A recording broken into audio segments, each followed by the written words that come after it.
결론적으로 말하면 시각의 시대에서 한 번 더 폭발하는 사건이 TV 불안감이고, 자, TV 불안감까지도 큰 문제가 없어요.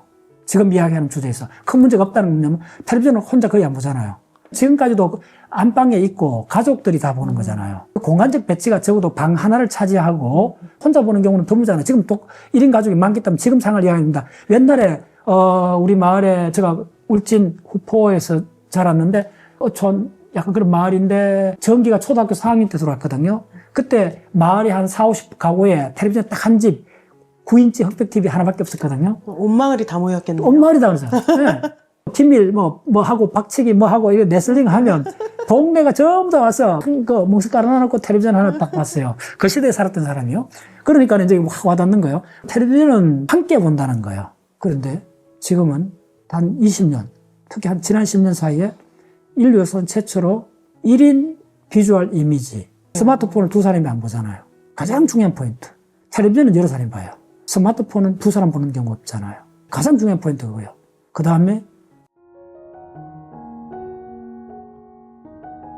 박사님, 저희 출판사에서 필사책이 되게 많이 나왔거든요. 박사님께 여쭤봤더니 이 AI 시대에 손의 귀환이라는 말씀을 해주셨어요. 저는 필사책이 많이 나가는 게 그냥 유행이라고 생각했는데 다른 깊은 뜻이 있나 봅니다. 손의 귀환, 네. 리턴, 손의 복권, 손의 귀환, 손의 복권은 제가 한 며칠 전에 만든 말이에요. 복권이라는 말 알죠? 비어있는 근육이 아니고 권력을 다시 회복했다. 다시 등장했다. 그 전에 권력을 갖고 있었다. 이 손의 복권, 손의 재등장. 이제 이런 관점으로 하고 싶은 이야기가 있어요. 마셜 맥루한이라는 캐나다의 미디어 전문가가 있었어요. 한 60대 넘어가신 분들은, 책을 좋아하시는 분들은 한번 들어보셨어요. 그 사람 했던 굉장히 그 유명한 언질이 오랫동안 이렇게 많이 이야기 됐어요. 미디어가 메시지다. 언론 정보학에서는 하나의 캐치플레이즈, 신조처럼 굉장히 유명한 말입니다. 해독이 간단치 않아요. The medium is the message. 미디어란 말이 뭐냐면 언론 매체 하잖아요. 매체란 말이 뭐냐면 매개해주는 어떤 실체. 전달해주는 네. 실체. 그리고 타자기가 될 수도 있고 손글씨가 될 수 있고 사진이 될 수 있고 이게 매체예요. 사진기가 매체고 타자기가 매체고 컴퓨터가 매체고 스마트폰이 매체일 수가 있어요. 매체가 곧 메시지라는 거예요. 당신 메시지가 뭐야? 메시지는 뭐죠? 편지를 쓰면 편지 내용이 메시지잖아요. 이 사람 뭐라고 하냐면 그러면 그때 매체가 뭐예요? 매체는 종이잖아요.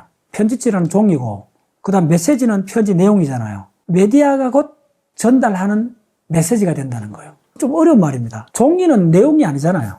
종이가 내용이란 말이에요.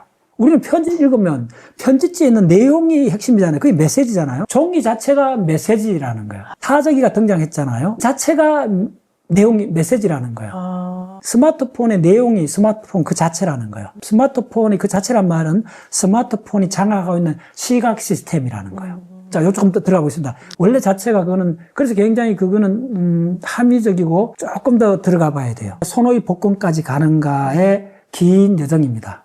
우리 인류가 그 감각이 어떤 식으로 진화해 왔냐면 청각에서 시각으로 진화되어 왔다는 거예요. 간단히 이야기하면. 먼저 청각의 시대가 있었다는 거예요.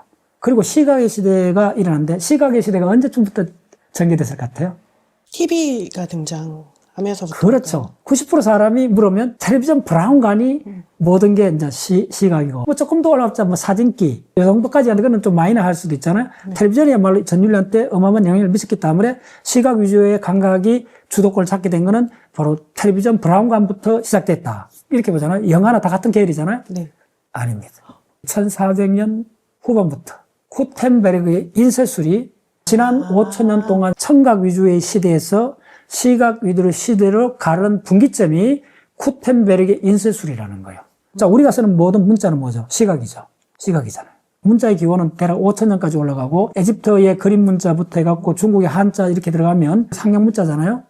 여러 가지가 있는데 문자의 기원은 가장 올라가면 5000년 정도까지 올라가요. 5000년에서부터 구텐베르그가 금속 활자 독일에서 했던 게 1400년도 후반쯤이거든요. 1400년도로 하면 1000년에서 1400년도까지는 무슨 시대? 시각이 아닌 청각의 시대였다는 거예요. 놀랍죠? 그걸 다른 말로 뭐냐면 청각의 시대는 메인이 뭐냐면 구두, 입말 소리. 그때도 문자가 있었어요. 문자를 썼어요. 네. 그때까지도 2000년 전에도 시각이 아니고 보컬이었다는 거예요. 이런 관점에서 보면 인류의 감각의 진화는 바로 청각의 시대에서 시각의 시대로 넘어왔다는 거예요. 그 결론적으로 말하면 시각의 시대에서 한 번 더 폭발하는 사건이 TV 불안감이고, 자, TV 불안감까지도 큰 문제가 없어요. 지금 이야기하는 주제에서 큰 문제가 없다는 건 뭐냐면 텔레비전을 혼자 거의 안 보잖아요. 지금까지도 안방에 있고 가족들이 다 보는 거잖아요. 공간적 배치가 적어도 방 하나를 차지하고 혼자 보는 경우는 드물잖아요. 지금 또 1인 가족이 많기 때문에 지금 상황을 이야기합니다. 옛날에 우리 마을에 제가 울진 후포에서 자랐는데 전 약간 그런 마을인데 전기가 초등학교 4학년 때 들어왔거든요. 그때 마을이 한 4, 50 가구에 텔레비전 딱 한 집 9인치 흑백 TV 하나밖에 없었거든요. 온 마을이 다 모였겠네요. 온 마을이 다 그러죠. 네. 김일 뭐 하고 박치기 뭐 하고 이거 레슬링 하면 동네가 전부 다 와서 큰 거 멍석 깔아놓고 텔레비전 하나 딱 봤어요. 그 시대에 살았던 사람이요. 그러니까 이제 확 와닿는 거예요. 텔레비전은 함께 본다는 거예요. 그런데 지금은 단 20년, 특히 한 지난 10년 사이에 인류에서는 최초로 1인 비주얼 이미지, 스마트폰을 두 사람이 안 보잖아요. 가장 중요한 포인트. 텔레비전은 여러 사람이 봐요. 스마트폰은 두 사람 보는 경우 없잖아요. 가장 중요한 포인트가 그거예요.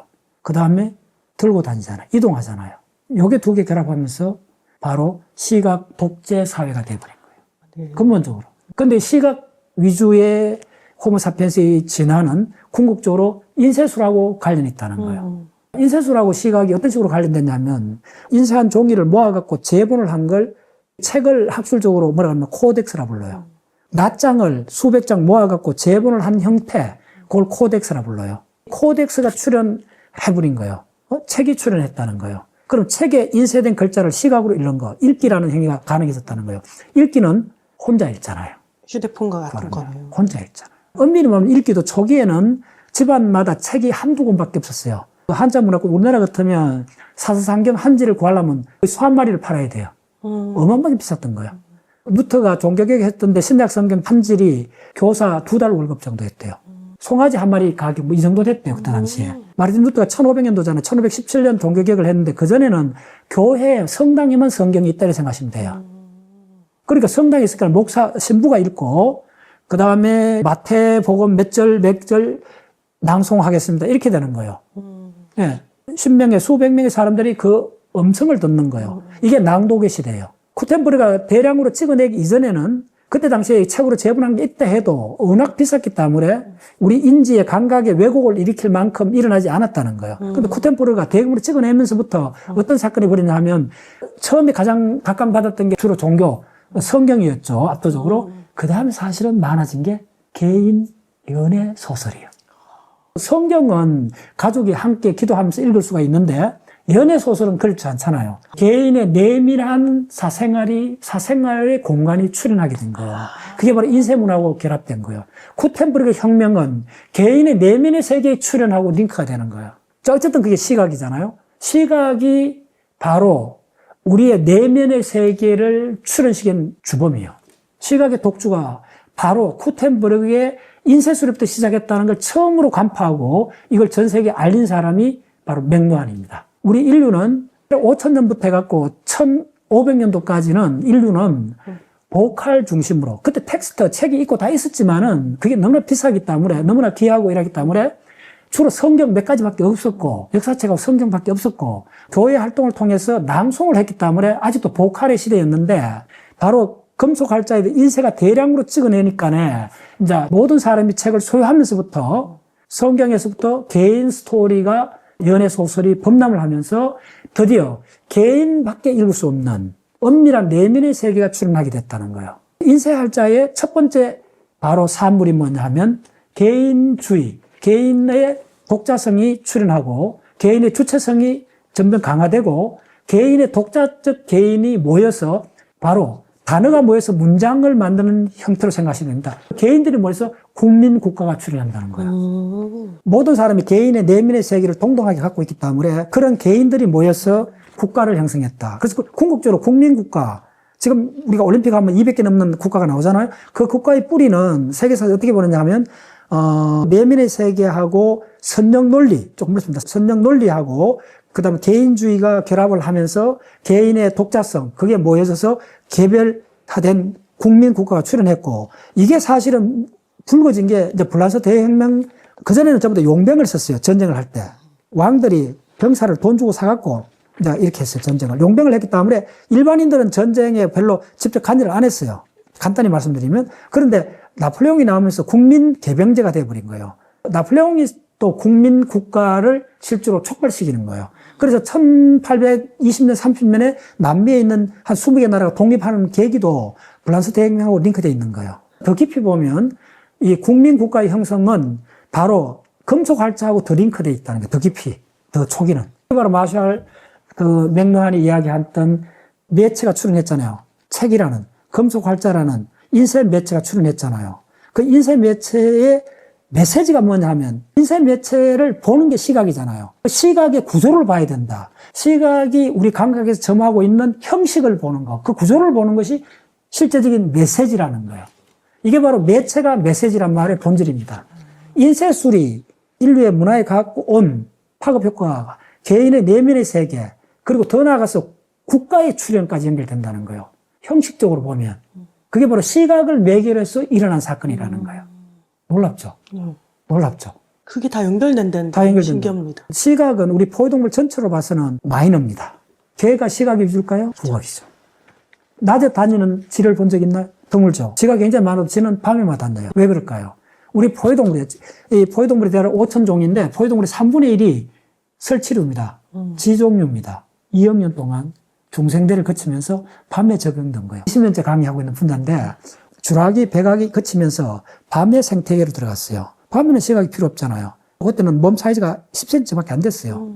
그래서 예민한 청각, 그 다음에 냄새, 요게 두 개가 메인 감각입니다. 그래서 포유동물은 호랑이도 밤에 다니잖아요. 포식자든 많은 동물들이 야행성일까? 그 질문은 바로 우리 중생대 때 우리 포유동물, 다 포유동물이잖아요. 적어도 1억 년 이상 밤에 진출한, 밤의 생태 환경에 적응한 종이에요. 밤에는 시각이 필요 없잖아요. 포유동물의 대부분은 아직도 시각이 아니고 후각하고 청각이 메인입니다. 특히 후각이 메인입니다. 영장류에서 드디어 시각 위주로 진화를 하기 시작합니다. 왜냐하면 영장류는 이제 어떻게 출현하느냐 하면 호모사피엔스로 오는 과정에 호미닌이라고 부르는데 이제 대형 영장류들이 출현해요. 고릴라, 엄밀하게 고릴라, 우랑우탄, 고릴라, 침판지. 침판지하고 우리는 사촌이에요. 우리는 양복 입은 침판지일 뿐이에요. 그래서 이 침판지가 대략 우리가 인간에서 처음에 갈라진 게 한 600만 년 이렇게 보고 있어요. 영장류만 해도 500종류가 넘어요. 그 영장류 계열에 오면서 이제 시각적으로 빨리 바뀐 이유가 뭐냐 하면 아프리카 지금 에티오피아 이쪽 해당되는 동아프리카의 그쪽이 원래 열대 밀림 비슷했어요. 밀림 비슷했냐 하면 조금 어렵습니다. 인도판이 아프리카에서 분리돼 갖고 북상을 하는데 1년에 20cm까지 이동을 했어요. 5천만 년 전에 아시아 대륙하고 근접해요. 인도 대륙이 올라와서 아시아 대륙하고 충돌하고 히말라야 산맥에 파미르공이 올라오잖아요. 그쪽에 있는 뜨거운 바닷물이 인도 차이나 반도에 걸리잖아요. 막히잖아요. 해협에. 그래서 동아프리카까지 그 흐름이 중단이 돼버린 거예요. 그럼 동아프리카가 온도가 떨어지죠. 네. 그게 대략 2천만 년부터 떨어지면서 바로 열대 밀림이 뭘로 바뀌느냐면 사바나 기후로 바뀌어요. 그러면 영장류가 땅으로 늘어올 수밖에 없잖아요. 네. 사바나로 늘어오니까 괴활지, 확 펼쳐진 초지가 형성돼 있잖아요. 사바나 기후는 뭐냐면 이렇게 쭉 초지가 있고 감목들이 덤성덤성 있어요. 감목 뒤에 숨어 있는 거예요. 그 초지가 형성됐기 때문에 그 풀을 뜯어먹는 바로 대형 초식동물이 출현하는 거예요. 그 대형 초식동물을 뜯어먹는 사자나 포식동물이 출현하는 거예요. 전지구로 초지가 형성이 돼요. 그러니까 1500만 년에서 1000만 년, 600만 년 오면서 그때 숨어서 바로 사자가 사냥하고 나면 찌꺼기를 먹었던 게 우리 선조예요. 간단히 요약하면 이렇게 됩니다. 그래서 무슨 얘기를 하고 싶으냐 하면 이 모든 맥락 속에서 포유동물은 2억 년 동안 후각하고 청각이 메인이었는데 영장류로 오면서 구체적으로 5천만 년 전부터 쭉 영장류가 출현해갖고 3천만 년, 그 다음에 2천만 년 오면서 숲에서 늘어온, 밀림에서 늘어왔고 사바나 기후에 적응한 대형 영장류 드디어 직립했죠. 200만 년 오면 호모 에렉투스로 넘어가면 사냥을 위주로 하는 우리 선조가 출현한 거예요. 괴활지란 말 알죠? 시야가 확 트인, 그러니까 시각 위주로 되는 거예요. 이때 시야가 확 트여졌다는 이게 굉장히 중요해요. 시야가 확 트여지면 어떻게 되냐 하면 원격으로 원근법이 작용하잖아요. 멀리 본다는 거예요. 우리가 멀리 볼 때 우리의 머리는 뭔가를 미래를 구상해요. 멀리 본 이게 대략 200만 년 전부터 해갖고 언제까지 계속 진화를 했냐면 우리 인지의 폭발을 갖고 오는 거예요. 이게 사실은. 그게 바로 수렵 어디에 머물지 않잖아요. 끊임없이 이동을 하니까 매일 만나는 자연 환경이 확 트인 개활지잖아요. 그러니까 시각 위주로 되고 시각이 위주로 되는데 아직 부작용이 없다는 거예요. 인지적으로. 어떤 부작용이 없나? 오히려 시각이 인지 공간을 더 풍성하게 하고 원격으로 전체 조망을 하기 때문에 우리가 계획이든지 이 모든 것들이 공간의 깊이 차원을 획득하게 된 거예요. 그런데 이게 스마트폰 시대가 오면서 이게 완전히 이 장점이 3차원 깊이가 사라지고 2차원 평면으로 전환되어 버렸다는 거예요. 시각이 그렇게 전환되고 동시에 뭐가 되느냐면 정서가 평면화되어 버린 거예요. 우리가 감각의 정보를 처리해서 기억으로 만들고 그 기억을 바탕으로 느낌이 생기고 다른 인지작용이 일어나는데 이 시각의 원재료가 지금 우리가 만나는 게 스마트폰은 평면적 정보잖아요. 유리 액정을 통해서 보잖아요. 바로 평면적 정보는 깊이가 없잖아요.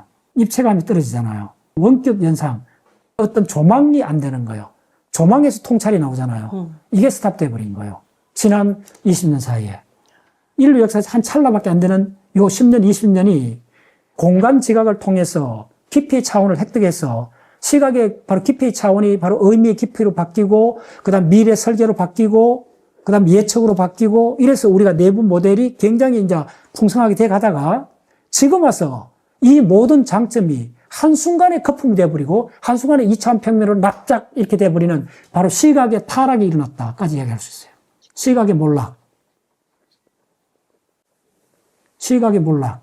바로 시각이 2차원 평면에 갇혀버린 거예요. 그리고 사이즈는 손바닥만 한 거예요. 그래서 집중을 강요하게 된 거예요.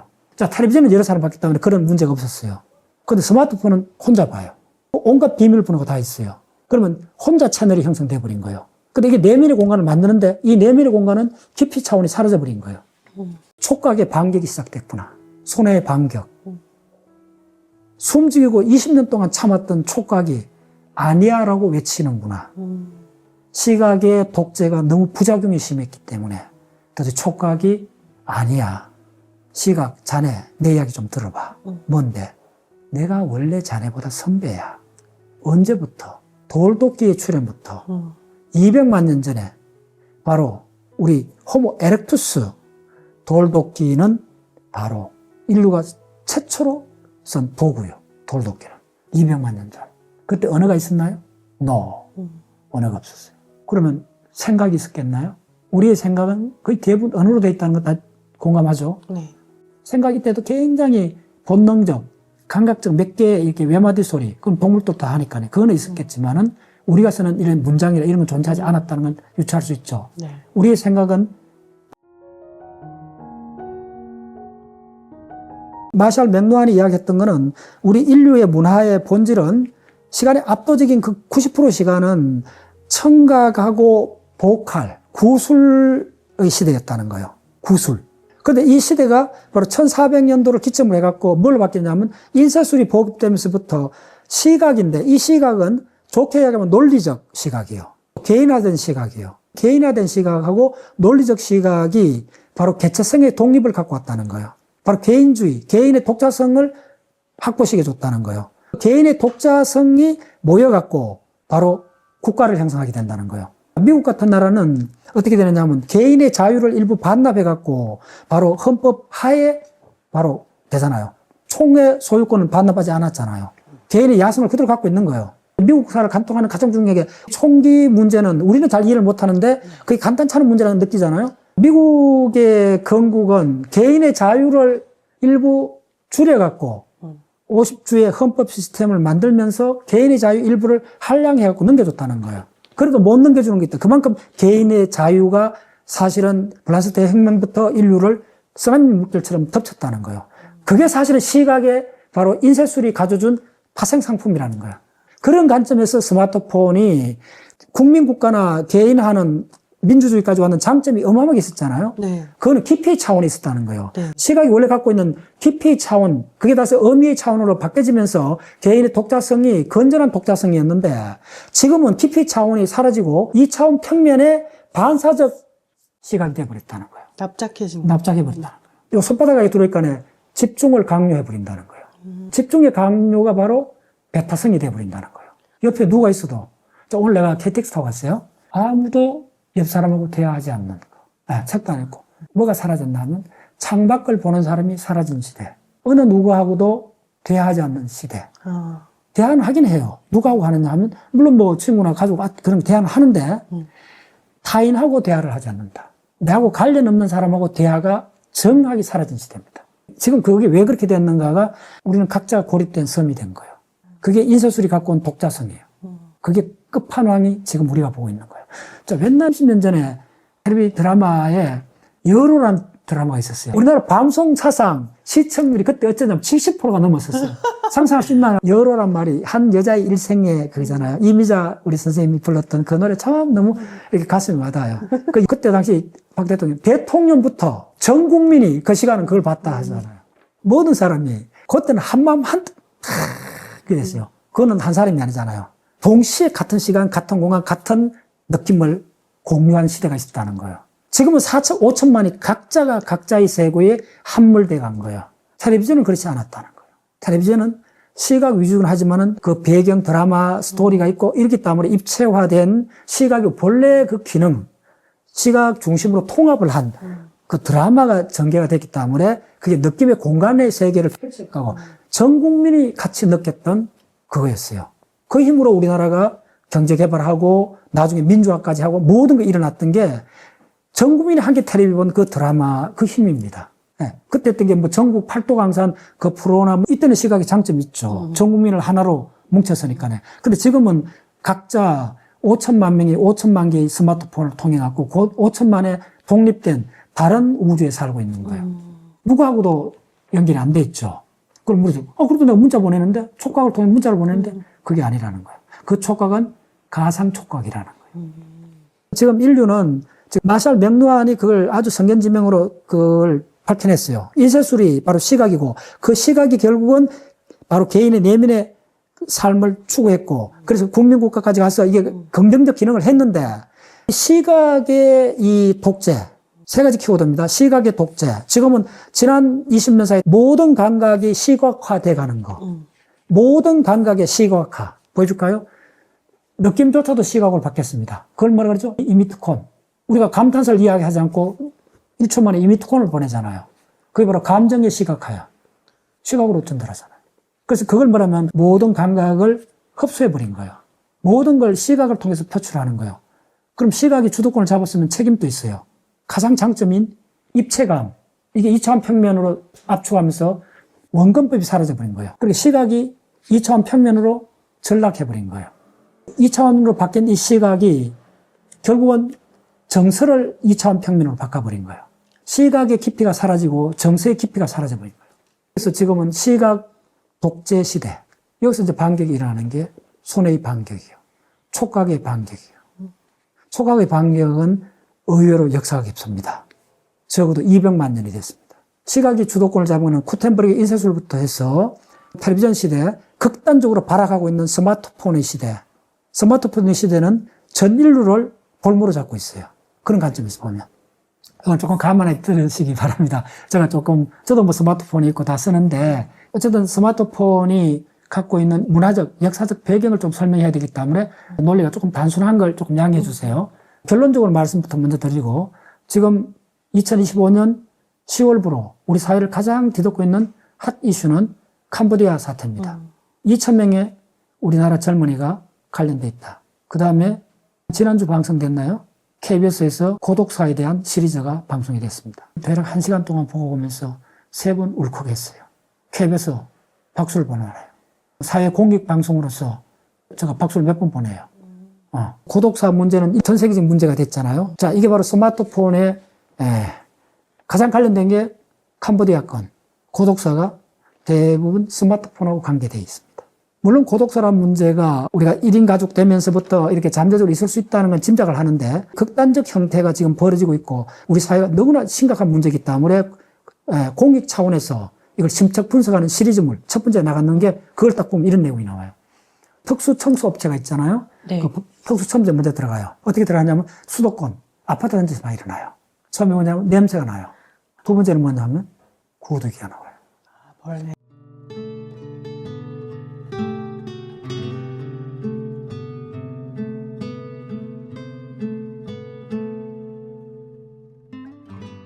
그 아파트, 현대식 아파트에 구더기가 출연해요. 그 방송 보시면 됩니다. 다 나오는데 특히 주목해야 될 게 마지막에 어떤 용기 있는 어떤 한 분이 자기를 취재해달라고 KBS가 요청을 한 거예요. 요만 아파트예요. 들어갔는데 문을 열고 딱 들어가는 순간 거실에서 발을 디딜 틈이 없는 거예요. 온갖 종류의 페트병, 라면 봉지, 컵라면 컵. 자기를 취재해달라는 그 주인공은 누워있는 장소를 가르쳐 주는 거예요. 거실 그 코너에 말 그대로 자기 몸 하나 딱 누울 수 있는 공간밖에 없어요.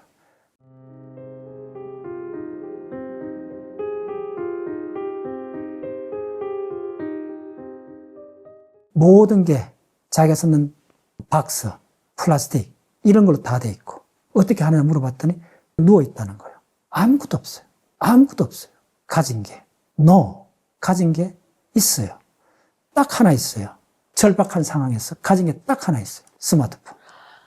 그분한테 참 대단한 용기를 갖고 이걸 이야기하신다. 숙연해졌어요. 그걸 그대로 보여주더라고요. 자기가 왜 이렇게 됐는가. 그 사람 나이가 70대 다 돼가요. 40대요.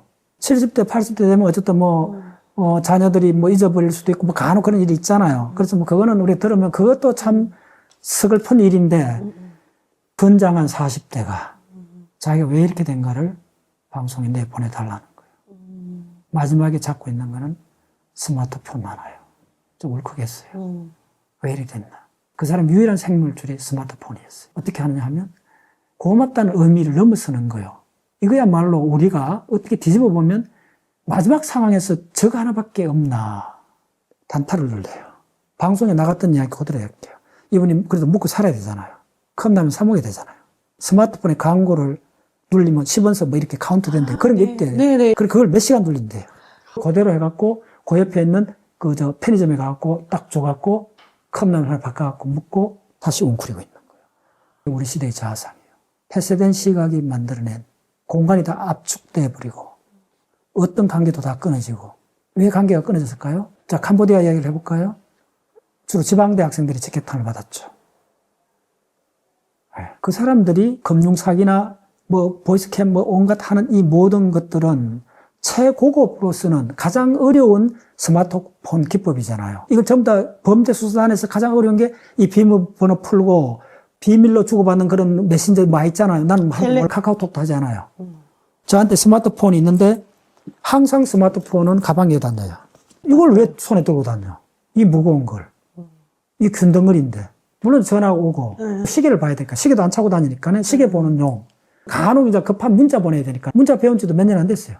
어떤 인터넷도 안 찾아봐요. 왜 이걸 좁은 공간에 찾아보지? 집에 가면 40인치 모니터가 있는데 당연히 들고 다니지 않죠. 우리 호모사피엔스의 마지막 구원의 수단이 구출의 수단이 이거밖에 없습니다. 생명줄인 동시에 모든 걸 이거다 다 맡긴 거예요. 그러니까 잠시도 놓아두면 불안해서 뭐 있는 거예요. 무슨 얘기를 하고 싶으냐 하면 왜 이렇게 됐나? 왜 이렇게 됐나? 시각이 독재를 한 거예요. 그럼 잘만 하면 되잖아요. 시각의 가장 중요한 기능인 입체감, 공간을 조망하는 통찰이 뭡니까? 본다는 이야기예요. 꿰뚫어 본다는 이야기예요. 이거는 깊이가 있어야 돼요. 근데 이게 2차원 평면으로 바뀌어버린 거예요. 여기서 문제가 생긴 거예요. 딱 소나기 들어오니까 전부 다 개인의 손의 연장으로 돼버린 거예요. 스마트폰 하나 있으면 다른 우주가 있는 거예요. 근데 그 우주는 착각하지 마세요. 감각적으로 기형화된 우주입니다. 2차원 평면으로 바뀐 3차원의 헛개비입니다. 그 헛개비에 우리는 홀려갖고 빠져나올 수 없어요. 환상은 빠져나오기 어렵습니다. 그건 하나의 세계를 형성하기 때문에. 근데 그 세계는 몸을 갖지 않습니다. 여기서 가장 중요한 개념이 뭐냐면 우리의 몸이 탈물질화 되어버리는 거예요. 그게 바로 만화입니다. 만화가 굉장히 범람하잖아요. 이게 거대한 산업이 되어 있잖아요. 네네. 웹툰 시장. 네. 만화의 순기능은 초등학교 때 그 책을 접하는 도입부용으로 이제 만화를 봤어요. 저도 만화를 초등학교 6학년 때 많이 본 기억이 나요. 이제 도입할 때 도움이 돼요. 학습 만화 같은 도움이 돼요. 일부 학습 만화는 괜찮은데 이 만화를 딱 꼬집는 핵심 이야기가 뭐냐면 만화 영화들 있잖아요. 근데 만화를 보면 어떤 느낌이 들어요? 그거 사람 있고 그거 동물도 나오고 재밌어요. 재밌는데 가만보면 만화는 두 가지 특징이 있어요. 사람이 나오는데 몸을 갖지 않은 거예요. 물질이 없다는 거예요. 물론 그게 2차원 평면에 표현됐기 때문에 그러긴 한데 그걸 넘었어요. 2차원 평면에 표현돼도 인상파 화가의 위대한 그림들을 보면 럼브란트의 자화상 같은 걸 보면 2차원 평면에 표현됐는데도 그 얼굴에 그 럼브란트라는 대가의 얼굴의 표정에 그 사람 살아온 모든 이력이 입체로 다 느껴지잖아요. 그거는 의미의 입체를 획득한 거예요. 그러니까 그건 위대한 거예요. 근데 만화는 어떠냐 하면 그거에 몸이 빠져버리는 거예요. 모든 게 2차원 평면을 갖다 해갖고 그 입체감이 빠지는 것이 아니고 예술에서는 2차원 평면 속에도 입체감을 만들어내요. 피카소를 입체파라 부르잖아요. 근데 그 그림은 엄밀히 2차원 평면에 표현됐잖아요. 근데 입체적으로 느끼잖아요. 그건 위대한 예술이 되는 거예요. 근데 내가 만화는 그 차원까지 못 넘어간다는 거예요. 어떤 측면에서 보면. 만화는 탈물질화 해버린다는 거예요. 왜 탈물질화 하느냐 하면 만화를 보면 계속 장면이 바뀌잖아요. 영원히 현재를 끊임없이 불러오는 거예요. 만화에서 과거를 표현하는 게 굉장히 어렵다고 느껴져요. 물론 만화에 이제 말풍선으로 설명을 하면 이제 이게 과거인데 실제로 만화 영화를 보면 쫙 장면이 모든 게 현재화되고 모든 것이 현재화되기 위해서는 물질이 들어가면 안 된다는 거예요. 2차원 평면에서 물질을 못 나타내는 게 아닙니다. 여러분들 시스테나 천자왕화 같은 거 보면 미켈란젤로 그림 보면 입체적으로 느껴지잖아요. 유럽에 여러분들 여행을 가보면 성당의 도움에 그린 거 보면 입체적으로 느낄 때가 많아요. 충분히 할 수 있어요, 기법을. 만화는 특징이 뭐냐면 그 입체감을 없애버리고 없애져야 현재 속에 모든 걸 불러올 수 있다는 거예요. 이걸 세 가지로 요약할 수 있습니다. 시각의 평면화. 시각의 평면화가 또 뭘 촉발하느냐 하면 정서의 평면화. 스마트폰을 통해서 시각을 우리가 독점해버려요. 그러니까 그 시각에 매몰되는과 동시에 모든 것은 영원한 타인이 되어버린 거예요. 기차 안에서 어느 누구도 타인하고 이야기하지 않는 게 이게 최근 일어났던 일입니다. 열차를 탄 거예요. 옛날에 열차는 그 안에 김밥, 계란도 팔고 그랬잖아요. 네네. 계란도 팔고 어떻게 했냐면, 이렇게 마주보는 의자가 많았어요. 4명이 앉아갖고 그냥 이야기로 막 꽃을 피는 거예요. 카스테라 같은 거 막 사갖고, 모르는 사람한테 막 나눠주면서 말을 막 붙이는 장면이 나와요. 작가님, 지난 1년 동안 모르는 사람한테 한 말을 걸어본 적이 몇 번 있어요. 이렇게 모여가 있을 때 굉장히 궁금할 때가 있거든요. 이 사람이 뭐 다른 거 하고 있거나 뭐 신기한 거 하고 있으면 이렇게 그거 뭐예요? 물어볼 수 있잖아요. 그런 차원이에요. 아예 내하고 관계없는 건 아예 안 묻는데 옛날에도 내하고 직접 관계없는데 그 사람이 하는 행동이 좀 재밌어 보여갖고 이거 뭐예요? 물어본 적이 있느냐고 지난 5년 사이에. 이게 중요한 질문이에요. 이게 우리 시대의 자화상이에요. 시간을 한 20년 정도 돌리면 그렇지 않았어요. 예, 시장 바닥이나 어디 가도 좀 이상하고 또 재밌는 사람이 있으면 말을 걸었어요. 아무 관련 없어도. 그때는 세상이 타인이 언제든지 말을 걸 수 있는 사람이었어요. 이제 단절이 무슨 말인지 아시겠어요? 그때는 동네 엄마들이 젖이 안 나오면 동네 이웃집 아줌마가 젖을 먹였어요. 이게 무슨 100년 전 이야기가 아닙니다. 오케이? 우리 엄마 세대 때 다 그렇게 했어요. 일부. 자, 그럼 무슨 말이냐 하고 싶으냐 하면 우리가 지금 만나는 이 모든 거가 어디에 딱 매칭되느냐 하면 어디 한 20년밖에 안 됐다는 거예요. 95% 사건이 스마트폰하고 관계 있다는 거예요. 시각 전체가 아니라는 거예요. 텔레비전이 아니라는 거예요. 스마트폰이 왜 이렇게 됐는가가 지금 고독사, 캄보디아 문제 다 근본은 스마트폰이라는 시각적 매체. 시각적 그 매체가 전달하는 그 내용이 매체 그 자체가 내용이라는 거예요. 스마트폰 자체가 내용이라는 거예요. 무슨 의미냐면 스마트폰이 뭘 말해요? 시각의 형태를 바꿔버렸잖아요. 시각이 3차원 입체인데 2차원 평면으로 바꿔버리고 시각이 공유할 수 없는 시각이 됐잖아요. 스마트폰이 누구나 공유할 수 있다면 이런 문제가 안 생겨요. 비밀스러운 이야기 없어지죠. 금융 사기가 있을 수 없죠. 모든 사람이 같이 보면 혼자 보니까네 혼자 당하는 거예요. 당한 줄 모르고 당하는 거예요. 혼자 보니까네 누가 가까운 사람이 검증을 해주고 그거 아니야라고 해주면 되는데 낯선 사람한테 어떤 말도 못 거는 사회가 돼버리니까네 자기가 기억하고 있는 자기가 시각적 이미지에 모든 걸 의존하고 마지막으로 거기서 유일한 소통을 해버리는 거예요. 거기서 만나는 소통은 비밀 밴드를 통해 갖고 그 그룹끼리 만나요. 자, N번방 이야기 들으셨죠? 나 잘 몰라요, 그런 거. 스마트폰 뭐 대부분 어떻게 쓰는지도 잘 몰라요. 수백 가지 있는 기능 뭐 쓸 때마다 화만 나요. 안 써요, 안 써. 그런 거 안 해도 우리는 충분한 그보다 훨씬한 다양한 무엇이 있었다는 거예요. 그게 뭐냐면 그게 바로 촉각이에요. 오마이 사이언스. 그래서 촉각, 구체적으로 손의 복근이 지금 드디어 인류를 반격하고 있습니다. 시각의 독재에 대해서 드디어 너무나 많이 당했고 너무나 많은 부작용이 속출하니까 드디어 촉각이 드디어 참고 있다가 못해갖고 아니야 라고 소리친 메아리가 지금 우리 사회에 바로 올해 작년부터 특히 올해 촥 가시권에 들어왔어요. 그게 뭐냐면 손글씨 쓰기. 두 번째 뭐냐면 뜨개질. 박수. 드디어 왔구나. 드디어 반격이 시작되는구나. 뜨개질. 요거 최근 유행됐다는 거 들어보셨죠? 요즘 남자들도 한대요. 저는 어떤 느낌이냐면 살았다. 드디어 촉각의 반격이 시작됐구나. 손의 반격. 숨죽이고 20년 동안 참았던 촉각이 아니야 라고 외치는구나. 시각의 독재가 너무 부작용이 심했기 때문에 드디어 촉각이 아니야. 시각, 자네, 내 이야기 좀 들어봐. 뭔데? 내가 원래 자네보다 선배야. 언제부터? 돌도끼의 출현부터 200만 년 전에 바로 우리 호모 에렉투스 돌도끼는 바로 인류가 최초로 쓴 도구요. 돌도끼는. 200만 년 전. 그때 언어가 있었나요? No. 언어가 없었어요. 그러면 생각이 있었겠나요? 우리의 생각은 거의 대부분 언어로 되어 있다는 거 다 공감하죠? 네. 생각이 때도 굉장히 본능적, 감각적 몇 개의 이렇게 외마디 소리, 그건 동물도 다 하니까요. 그거는 있었겠지만은 우리가 쓰는 이런 문장이나 이런 건 존재하지 않았다는 건 유추할 수 있죠. 네. 우리의 생각은 바로 문장이잖아요. 스토리잖아요. 카시오페아 출판사에서 지금 내용을 지금 들고 나왔는데 성공하는 습관을 만들어주는 하루 15분 영어 필사. 아이의 어휘력을 위한 66일 노트 필사. 김종원의 초동 필사 인력 365일. 부모의 어휘력을 위한 66일 필사 노트.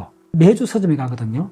대학 졸업하고 40년 동안 바뀌지 않는 습관입니다. 원래 이제 가장 유력한 거는 손글씨 책이 온 거예요. 근데 올 초에 이걸 몇 권을 보면서 서점에서 당혹스러웠어요. 이게 어떻게 책이 되나? 부모의 어휘력을 위한 66일 필사 노트 보면 이제 이렇게 노트예요. 이쪽은. 반은 노트고 이쪽은 텍스트가 있어요. 이대로 뺏겨 적는 거예요. 근데 이게 될까? 그때는 그냥 스쳐 지나갔는데 손글씨 쓰는 거에 대한 그 발생학적, 진화적 왜 이게 출현했는가? 오늘 아침에 신문을 봤어요. 오늘 2025년 10월 24일이잖아요. 오늘자 신문에 뭐가 났었나 하면 교보문고에서 손글씨 응모전 신문 크게 났어요. 이게 뭐야? 또 봤더니 수치가 나오는데 봤더니 타이틀 이만한데 7만 5천 명.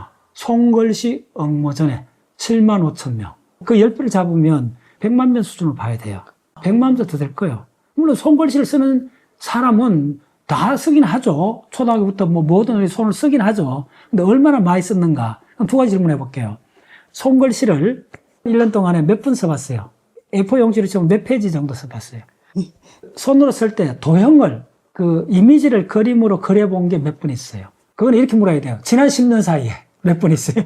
공대 나왔다, 고등학교 나왔다 하면 그럼 매일 쓰는 거잖아요? 고등학생쯤 되면 기하 같은 거 하면 중학생이라도 도형도 그리고 생물학 하면 세포도 그리고 하잖아요. 역사 같으면 왕 이름 순서대로 적어보기도 하고 많이 하잖아요. 도형 대학 들어가면 이제 많이 하죠. 학창시절 다 끝나고 나서 질문입니다.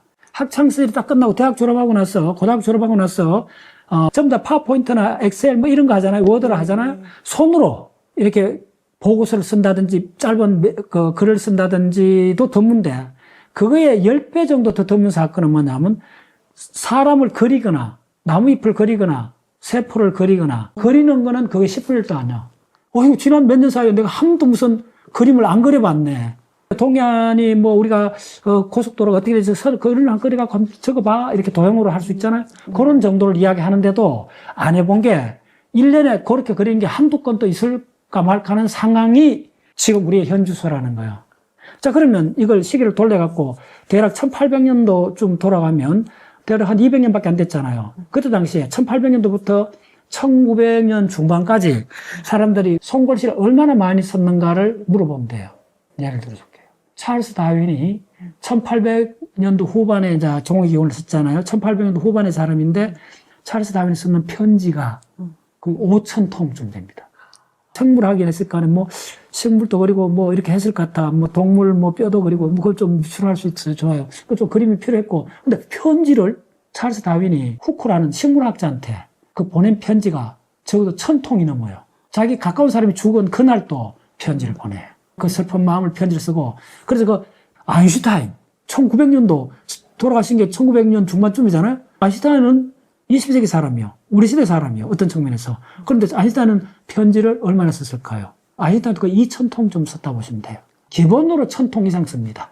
그래서 특히 과학자들 사이에 편지를 주고받았어요. 그때는 공식적인 논문이 출연하기 전에도 거의 한 100년 동안을 과학자들 사이에는 편지로 자기가 탐험한데 새로운 식물, 동물을 봤으면 그걸 그림도 그리고 이렇게 편지를 써요. 정보를 주고받으려고. 나는 이렇게 생각해. 이거는 뭐야? 그 편지를 영어로 뭐라죠? 네트라고 불러요. 그 네트를 모아갖고 지금 과학 저널의 이름에 네트가 들어간 저널이 많습니다. 제가 박사과정 때 그 투고했던 네트가 일렉트로닉스 네트, 피지컬 리뷰 네트, 논문이란 말이 찾아보면 네트란 말이 관련되어 있습니다. 과학자, 그 유명한 사람들끼리 주고받았던 그 편지, 그걸 모은 걸 바로 우리가 하는 과학 저널의 기원입니다. 편지 공화국이라는 책이 나와 있습니다. 스마트폰 이 시대, 문자를 보내기 이전 시대는 엄청나게 많이, 거의 뭐 일주일 단위로 거의 매일 편지를 썼다 이렇게 생각하시면 돼요. 그러니까 3000통, 5000통의 편지가 남아있어요. 그럼 조금 올라가서 르네상스 때 네오나르도 다빈치는 그때는 편지가 아니고 스케치북에 뭐 이렇게 기록을 많이 남겼잖아요. 그게 몇 페이지쯤 될까요? 제가 그 네오나르도 다빈치 과학박물관에 갔다 왔습니다. 예. 이탈리아인가 저 밀라노인가 어디 갔더니 네오나르도 다빈치 전용 그 과학관이 있더라고요. 모든 기록들 다 그 보관해놨는데 갔더니 그쪽 전문 연구하는 기관이 있어요. 남긴 기록이 그러니까 A4 용지 정도로 기준해갖고 그걸 한 페이지라 보면 지금 추정 발견된 게 6000페이지요. 전 세계 도서관 고문을 다 찢어갖고 레오나르도 다빈치의 진품이라고 확인된 게 6000페이지고 전문을 하는 과학자들이 그 의견은 뭐냐면 레오나르도 남겼던 모든 기록의 페이지 수가 추정하는데 대략 13000페이지 정도. 그거의 반 정도가 지금 발견됐다. 빌 게이츠도 경매로 붙여 샀잖아요. 알죠? 그거 들어보셨죠? 레오나르도 다빈치가 뭐 헬리콥터니 이렇게 디자인했던 그 노트 우리나라 돈으로 100억 넘다 이렇게 생각하면 됩니다. 그 정도로 경매에 붙습니다. 레오나르도 다빈치는 이거잖아요. 이 이야기를 왜 길게 하느냐 하면 레오나르도 다빈치는 1500년도, 그 다음 1600년도, 1700년도, 1800년도에 인류는 그냥 눈만 떴다면 기록을 남겼다는 거예요. 썼다는 거예요. 바로 그게 쓰는 인간이었다는 거예요. 우리는 쓰는 인간을 잊어버리는 게 지금 또 이게 스마트폰하고 링크되어 있다는 거예요. 고작 해야 20년밖에 안 된다는 거예요. 우리 고등학교 때 지금 50대쯤 되는 사람들은 연애 편지 썼을 거예요. 지금 연애 편지 안 쓸 거예요. 개인적 이야기일 수도 있는데 그걸 넘어선 그 본질적인 뭐가 있다는 거예요. 이게 바로 손의 귀환, 손의 법권하고 관계 있다는 거예요. 그게 이제 첫 번째 드러나는 게 뭐냐 하면 손글씨 쓰기.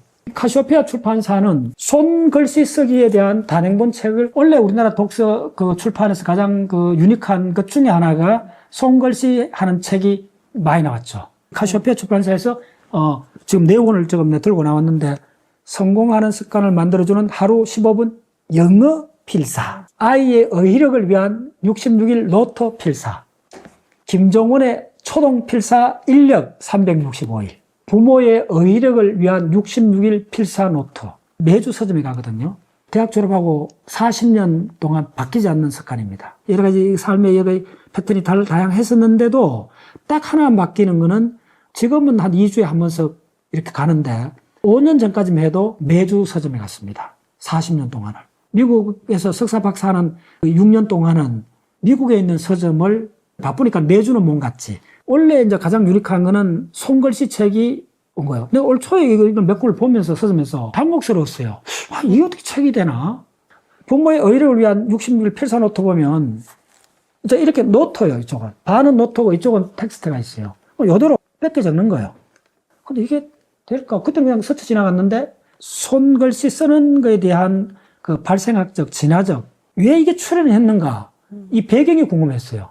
이게 바로 스마트폰에 대한 한방 읍팍 느끼는 거예요. 사회적으로 한방 견디다 못해가 손에 주먹이 나간 거예요. 저는 그렇게 봐요. 이건 바람직한 거예요. 시각의 독재, 스마트폰의 독재에 드디어 출판계에서 움직였다. 저는 그렇게 봐요.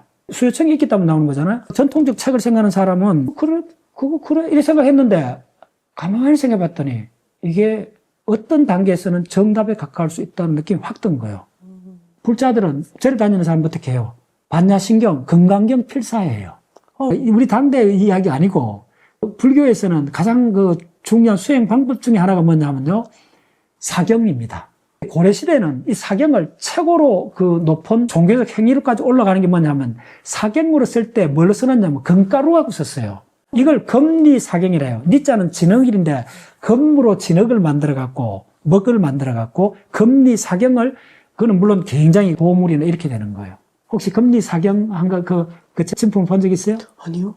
박물관 하우스에 있습니다. 그래서 이게 어느 날 갑자기 뚝 떨어진 이게 아니고, 원래 우리는 가장 소중한 거를 손으로 그대로 경전을 옮겨 썼어요. 그런데 그걸 다 잊어버렸던 거예요. 이 바로 스마트폰에 모든 걸 장악해버리니까 이런 거 있는 것도 잊어버렸다가 그게 잠재됐다가 스마트폰에 대해서 반격이 시작된 거예요. 그렇게 보셔야 돼요. 이건 뭐예요? 바로 손으로 쓰잖아요. 촉각의 복귀요. 촉각의 복귀요. 이건 상당히 바람직해요. 이 내용 자체가 대부분 이렇게 좋은 아름다운 그런 글이잖아요. 그러면 그 초등학생이 이대로 따라 적는 그 모습을 시각적으로 한번 떠올려 보세요. 애들이 요 하나 보고 떨어져. 천천히 또박또박 정성이 들어간다는 거예요. 손글씨 이 유행이 우리나라만 한정된 거냐 물어봤더니 아니라는 거예요. 명확하게 손의 복근을 지금 보여주시는 게 뜨개질의 귀환입니다. 뜨개질은 우리 여성분들은 다 하잖아요. 가정시간에 옛날에 배우잖아요. 그래서 이게 뭘 의미하느냐면, 이 뜨개질의 복근, 뜨개질의 출현, 다시 등장이 지금 일부 카페를 중심으로 일어나고 있고, 어제 누구하고 통화를 했는데 여성분들이 뜨개질을 하고 있다는 거예요. 브라보. 다시 전부 다 손에 관한, 촉각에 관한 문제라는 거예요. 시각의 횡포에서 드디어 손의 반격이, 바로 촉각의 반격이 시작됐다. 이렇게 생각하시면 돼요. 그것이 바로 감각의 균형입니다. 마샬 맥루한이 그렇게 걱정했던 부분은 뭐냐면, 우리 호모사피엔스의 가장 중요한 거는 어떤 한 감각이 너무 독점을 하게 되면, 바로 감각의 균형이 깨지면, 바로 시각이 독점해버리면, 시각이 어떻게 돼버린다면 변형이 돼버린다는 거예요. 뭐냐면 2차원 평면을 갇혀버리고, 그 다음에 독점적 시각이 돼버리면 타인하고 연결이 끊어져 버린다는 거예요. 그럼 외로운 섬이 돼요. 시각적 공화국 속에 갇혀있고, 그 시각적 공화국은 바로 촉각이, 손이 우리 세계를 만들었어요. 그 만들었던 세계의 이미지를 시각적 손가락이 스크롤 하는 데밖에 안 쓴다는 거예요. 휙. 손가락으로 화면을 스크롤 하는 만큼 참 나는 이런 표현을 하고 싶지가 않을 정도예요. 그걸 보면. 아름다운가요? 그 한 장면, 그 한 사진, 그 하나의 어떤 요리가 됐던, 하나의 가을 풍경이 됐던, 우리는 단지 휙 하고 바로 시각적 정보를 소비하죠. 갖다 버리죠. 이 위대한 손가락이 시각적 정보를 갖다 버리는데 그런 툴인가요? 직접적인 캄보디아 사태, 20대, 30대 젊은이들이 특히 지방대학생 금융 사기 이쪽에 관련되잖아요. 꽤 많이 뉴스에 나온 거니까요. 갓 졸업한 20대 젊은이가 캄보디아까지 혼자 갈 수 있다는 거는 스마트폰 없으면 불가능하잖아요. 연결책, 해외여행을 간다는 거는 50살 넘어간 사람 혼자 가는 사람이 없어요. 그 정보 처리 다 못해요. 돈 있다고 다 가는 거 아니에요. 제가 해외 그 탐사를 맨 처음에 페루 마추픽추하고 혼자 배낭여행을 했어요. 50대 초반쯤이었어요. 그때 내가 놀랐던 게 뭐냐면, 마추픽추는 남미에서 관광객이 가장 많은 데거든요. 연령 분포를 딱 봤더니 50대가 거의 없어요. 50대 이상은 혼자 배낭여행이 힘듭니다. 근데 지금 캄보디아 문제의 본질 중에 하나는 뭐냐면 혼자 갈 수 있다는 거예요. 그게 다 무슨 루트예요? 스마트폰이 알려준 딱 하나의 길이에요. 그 속에 모든 게 해결이 돼요. 그걸로 가면. 근데 우리 일반인, 저 같은 사람 몰라요. 그 루트를. 이렇게 연결돼 갖고 정보를 주고, 정보를 준 걸 마음껏 활용하는 게 스마트폰이에요. 가장 나쁘게 사용되고 있는 거예요. 스마트폰이. N번 방에 그런 이야기도 그 비밀스러운 해갖고 다 들어가잖아요. 점점 우리가 갇히게 되는 거예요. 일반적으로 통용되는 정보에 완전히 떨어져서 갇히는 세계로 끝까지 가는 거예요. 세계 스타일스가 형성되어 있는 거예요. 다른 공간이요. 시각이 스마트폰을 매개한 개인화된 시각의 정보가 특수한 통로를 만들어갖고 검찰이나 경찰에서 이거 이렇게 전문적인 사람들만이 그 루트를 어떻게 됐는가를 규명할 수 있을 정도로 은폐되고 밀폐된 루트들이 바로 스마트폰이라는 개인화된 시각 루트를 타고 독버섯처럼 번져나가고 있는 거예요. 첫 번째, 바로 그것 때문에 촉각을 다시 보게 된 거예요. 두 번째, 고독사 문제. 그 다음에 좀 더 한 발 물러서면 우리나라 저출산 문제까지도 몇 단계 거치면 저는 연결되어 있을 거라고 봅니다. 이게 고립화되는 거예요. 근데 고립화된 점으로 바뀐 이 포인트들이 스마트폰으로 다 연결돼 버린 거예요. 그럼 점으로 된 거는 다 비밀스러운 것들이에요. 손은 뭐냐? 손은 숨길 수가 없어요. 손의 복권이 바로 일어났던 게 크게 세 가지로 볼 수 있어요. 바로 손글씨 지금 2025년부로 일어나기 시작했고, 뜨개줄이 진짜 본격적으로 한 방 매기는 거예요, 이게. 진짜 이 바람직한 방향으로 뜨개질은 왜 출연했겠어요? 시각적 이 이미지의 폭발적 소모가 우리를 허전하게 만든 거예요. 이건 소모기 때문에 그래요. 축적이 아니고, 연결이 아니고 소모기 때문에. 그럼 휙휙휙 세 개를 만든 손가락이 세 개를 스크롤 한다 쓰는 거예요. 다시 한번. 세 개를 만드는 손가락이 세 개를 스크롤 하는 거예요. 시각적 이미지의 세 개를 이렇게 휙휙 갖다 버린 데 쓰는 거예요. 모두가 외톨이가 되는 거예요. 시각적 정보 속에 익사하고 있는 거예요. 모든 사람들이 이야기하잖아요. 스마트폰 디톡스야말로 지금 우리 이 시대가 해결해야 될 지구온난화 다음으로 중요한 문제일 수가 있다는 거예요. 왜냐하면 감각의 균형을 깼을 때 우리 인류는 압도적인 시간을 바로 뭐죠? 보컬 청각 위주로 했다는 거예요. 예.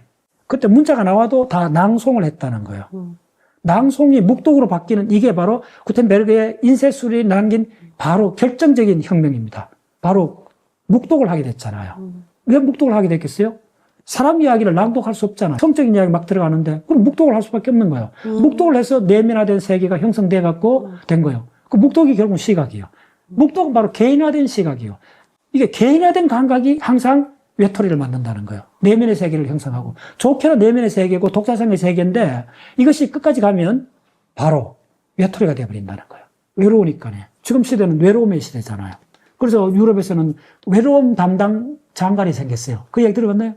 아니요. 정부 부처에다가 도저히 이거는 사회가 만든 문제고 특히 스마트폰 이쪽이 관련되는 문제이기 때문에 사회적 구조적 문제 쪽으로 들어가기 때문에 외로움에 대한 이걸 정부가 국가가 어느 정도 책임 있고 해결을 해야 된다. 이렇게 보는 쪽으로 지금 가고 있습니다. 이건 시스템의 문제이기 때문에. 그렇죠. 자, 좀 더 엄밀히 말씀드리면 스마트폰이 갖고 있는 이득은 굉장하잖아요. 대한민국 경제에 어마어마한 기여를 하고 있고 또 엄밀히 말씀드리면 저 전자공학 박사니까 반도체 쪽을 한 사람이요. 그야말로 스마트폰의 그 핵심을 어느 정도 공학적으로 알고 있는데 스마트폰이 인류한테 최고의 그런 도깨비 같은 기적을 이루어준 대책이긴 한데 우리가 글로벌 전 세계를 하나로 묶어주고 지금 K-팝부터 우리나라를 세계적으로 알려준 거는 바로 우리나라 IT 강국이고 우리가 스마트폰 왕국이기 때문에 가능해진 거는 맞아요. 90% 장점이 있는데 그러나 그 장점 이면에 그림자가 너무 깊고 아주 깊은 상처를 남긴다는 거예요. 고독사, 외톨이. 이건 어느 것으로 메꿀 수 없는 그 상세 빛과 그림자를 같이 보자는 거예요. 스마트폰이야말로 인류의 위대한 말 그대로 우리 손아귀의 세계를 장악하게 해준 기적 같은 툴이잖아요. 이런 기적 같은 툴일수록 우리는 그 본질을 깨뚫어보고 사용을 해야 된다는 거예요. 그 부작용은 모든 걸 장악했을 때 1%도 부작용이 생기면 어마어마한 파국적인 현상이 일어날 수 있다는 게 지금 우리 시대에 당면한 문제 중에 하나라는 거예요. 다시 말씀드릴게요. 공정하게 90%의 스마트폰에 우리나라 경제나 우리나라의 그 창의적 폭발이나 이런 거에 메인이 스마트폰에서 왔다고 네, 주장합니다. 근데 그 반대로 그 한 5%, 1%라 해도 이게 너무나 장악한 시대이기 때문에 그 1%를 등하시했을 때 개인이 치명타를 입게 된다는 이걸 우리가 증명해야 된다고 반복해서 이야기 드리는 거예요. 우리 손가락이 만드는 위대한 아름다운 그런 모든 것들의 이미지를 휙 하고 갖다 버리는 거예요. 이 손가락이 뭡니까? 이 많은 손가락, 특히 이 손가락이 뭡니까? 검지. 시스테나 성당의 천장화에 있는 그 유명한 천지창조. 미켈란젤로가 그게 몇 년 걸렸나요? 얼추 그 유명한 천지 창조 그 벽화잖아요. 천장화잖아요. 그 첫 번째 그림이 그 유명한 그림이 뭡니까? 여호와의 신하고 그 아담이 누구나 다 본 그 그림. 그 손가락이 이 손가락입니다. 이 5개의 손가락이 특히 검지하고 엄지가 이 손가락이 신한테서 이 세상을 빚어낼 수 있는 모든 능력을 부여받은 위대한 손가락이 이 손가락이 만든 모든 사물들, 자연, 모든 것 있잖아요. 이 손가락이 다 만들었죠. 자동차, 돌도끼에서부터 창, 활, 방직기계, 전기자동차, 기차, 비행기, 빌딩, 모든 걸 만드는 것. 5개 손가락 중에 검지, 인류한테 많은 눈물을 선사한 검지, 땅, 1,000만 명, 2,000만 명이 이 방아쇠 하나로 죽잖아요. 전체로 보면 우리가 감각의 균형, 이 문제로 다시 치환이 되는 거예요. 시각이 문제가 아니고 시각이 2차원 액정으로 바뀌고 손학에 들어오면서부터 개인화되고 시각의 깊이가 사라지면서부터 바로 이미지를 소모하는 쪽으로 갔기 때문에 우리는 바로 불안, 스트레스, 끊임없이 만족하지 못하는 상태로 떨어져 버렸다는 거예요. 그걸 보완할 수 있는 시각 주도의 사회에서 우리가 받는 개인의 소외, 그 다음에 불안, 그 다음에 스트레스. 그래서 우리나라가 지금 자살률이 다 알잖아요. KBS 했던 그 고독사에 놀라운 게 인사들은 없어요. 거의 없어요. 가장 놀라운 특징이에요. 특히 직격탄을 맞는 게 우리 지금 코로나 시대부터 지금 이 시대에 가장 누구나 다 알잖아요. 20대, 30대 남성분들이에요. 그 사람들이 나중에 가장이 되고 모든 걸 우리 사회를 짊어지고 20대, 30대 남성분들이 가장 지금 스트레스에 노출됐고 사회적 어떤 안정망도 없고 내몰리는 거예요. 그래서 유일하게 매달리는 게 스마트폰, 여기에 매달리는 거예요. 이런 사회적 구조를 깨뜨려 보기 전에는 이 문제 해결이 없다는 거예요. 심각할 정도로. 시각 쪽에서는 회복을 하려면 바로 시각의 입체감을 회복시켜줘야 된다는 거예요. 우리는 안 볼 수는 없어요. 봐야 되는데 스크롤을 좀 줄이고 바로 감각 속에서 사고를 하라. 바로 스마트폰을 보되 중요한 정보, 아름다운 경치가 있으면 그걸 음미하고 느낄 시간을 할당을 하라. 스크롤은 이미지의 소모일 뿐이에요.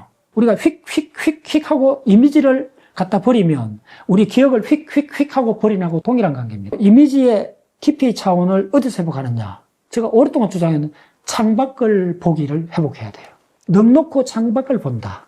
오늘도 KTX 타고 오면서 옆 사람하고 제가 또 말을 걸었어요. 저는 스마트폰을 역시 뭐 예외 없죠. 한 칸에 만약에 50명이 앉았다면 49명이 스마트폰을 보고 있으니까요. 스마트폰 보는 사람, 조는 사람 두 가지 사람밖에 없어요. 차 안에 있는 사람은 딱 두 종류 사람. 스마트폰을 보거나 조는 사람. 내가 시각을 굉장히 공격을 하고 스마트폰 공격을 하는데 엄밀히면 하나만 보고 해주면 돼요. 보되 창밖을 보라는 거예요. 창밖을 보라는 거예요. 넉넉히 창밖을 보라는 거예요. 우리가 넉넉히 창밖을 볼 때는 그걸 영어 단어로 어떻게 하면 look at하고 seeing이라는 게 있습니다. look at은 어떤 목적을 갖고 의도를 갖고 보는 거예요. 그 다음에 인지작용이 브레인 프로세스가 개입하는 거예요. 넉넉히 보는 거는 브레인의 인지작용이 프로세스가 가담하는 것이 아니고 전일적으로 앞에 있는 전체 장면 속에 내가 노출되어 있는 거예요.